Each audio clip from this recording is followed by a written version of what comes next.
अब जब भारत में लोकसभा चुनाव का आगाज हो चुका है, ऐसे में एक सवाल मन में उठता है कि अमेरिका समेत दूसरे देशों में बसे भारतीय नागरिक वोट डाल सकते हैं या नहीं। भारत में होने वाले चुनावों में दूसरे मुल्कों में बसे भारतीयों को वोट डालने का अधिकार तब तक रहता है जब तक उन्होंने भारत की नागरिकता ना छोड़ी हो। 2010 तक दूसरे देशों में बसे भारतीय नागरिकों को भारत में वोट डालने का अधिकार नहीं था। अभी इन्हें वोटिंग का अधिकार तो है, लेकिन एक शर्त भी है, और वो शर्त ये है कि वोट डालने के लिए उन्हें पोलिंग बूथ पर ही आना होगा। एनआरआई लंबे वक्त से रिमोट वोटिंग की मांग कर रहे हैं ताकि वो वहीं से भारत में होने वाले चुनाव में वोट डाल सके। इसे लेकर सुप्रीम कोर्ट में कई याचिकाएं भी दाखिल की गई हैं। चुनाव आयोग का कहना है कि जल्द ही इसकी व्यवस्था भी कर दी जाएगी। 2010 से पहले विदेशों में रहने वाले भारतीयों को वोटिंग का अधिकार नहीं था। तब नियम था कि अगर कोई भारतीय 6 महीने से ज्यादा विदेश में रह रहा है, 2010 से पहले विदेशों में रहने वाले भारतीयों को वोटिंग का अधिकार नहीं था। बाद में 2010 में रिप्रेजेंटेशन ऑफ पीपल्स एक्ट में संशोधन किया गया था। इसके बाद एनआरआईज को भी वोटिंग का अधिकार मिल गया। वोटिंग का अधिकार मिल तो गया, लेकिन एक पेच भी था।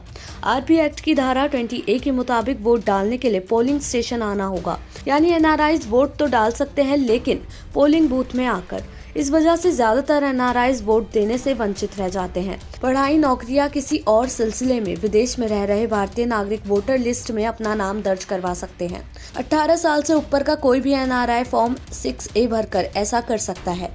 इस फॉर्म को चुनाव आयोग की वेबसाइट से डाउनलोड किया जा सकता है। विदेश में भारतीय दूतावास से इसे फ्री में भी लिया जा सकता है, लेकिन कोई भी एनआरआई वहीं की वोटर लिस्ट में अपना नाम दर्ज करवा सकता है जहां भारत में उसका निवास है। मसलन अगर कोई एनआरआई मध्य प्रदेश की राजधानी भोपाल का रहने वाला है और उसका घर गोविंदपुरा विधानसभा में पड़ता है, तो यहाँ की वोटर लिस्ट में ही उसका नाम दर्ज होगा। फॉर्म 6A भरने के बाद इसे संबंधित इलेक्टोरल रजिस्ट्रेशन ऑफिसर को पोस्ट के जरिए भेज सकते हैं। इसे चुनाव आयोग की वेबसाइट से ऑनलाइन भी जमा किया जा सकता है। वेबसाइट पर ही सभी रजिस्ट्रेशन ऑफिसर का नाम और नंबर भी मिल जाएगा। वोटर लिस्ट में नाम आने के बाद एनआरआईज को भी वोट डालने का अधिकार मिल जाता है। वोटिंग वाले दिन पोलिंग बूथ पर जाकर वोट डाल सकते हैं। अपने साथ पासपोर्ट लेकर जाना जरूरी है। फिलहाल विदेश में रह रहे भारतीय नागरिकों के लिए ऑनलाइन वोटिंग की सुविधा नहीं है। अभी सिर्फ चुनाव ड्यूटी में लगे कर्मचारी, सेना के जवान या विदेशों में काम करने वाले सरकारी अधिकारी ही इलेक्ट्रॉनिकली या पोस्ट के जरिए वोट दे सकते हैं। इन्हें सर्विस वोटर्स कहा जाता है। Service voters electronically transmitted postal ballot system यानी ETPBS के जरिए वोट डालते हैं। ETPBS के जरिए सर्विस वोटर को पहले पोस्टल बैलेट भेज दिया जाता है। उसके बाद सर्विस वोटर इसे डाउनलोड कर अपना वोट करते हैं। इसके बाद इसे ईमेल के जरिए या पोस्ट के जरिए रिटर्निंग ऑफिसर को भेज देते हैं। आंकड़ों के मुताबिक 2019 के चुनाव में 18 लाख से ज्यादा पोस्टल बैलेट भेजे गए थे, जिनमें से 10 लाख लोगों ने इन्हें भरकर भेजा था, यानी ETBPS के जरिए 60% से ज्यादा वोट पड़े थे।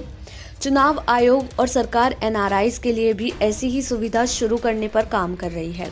हालांकि अब तक ये शुरू नहीं है। 3 साल पहले चुनाव आयोग ने सरकार के सामने से लेकर प्रस्ताव भी रखा था। केंद्र की ओर से सुप्रीम कोर्ट में बताया गया था कि विदेशों में रहे अप्रवासी भारतीयों के लिए रिमोट वोटिंग शुरू करने पर विचार किया जा रहा है। देश दुनिया की ऐसी ही तमाम खबरों के लिए देखते रहें सहारा समय का डिजिटल प्लेटफॉर्म समय डिजिटल।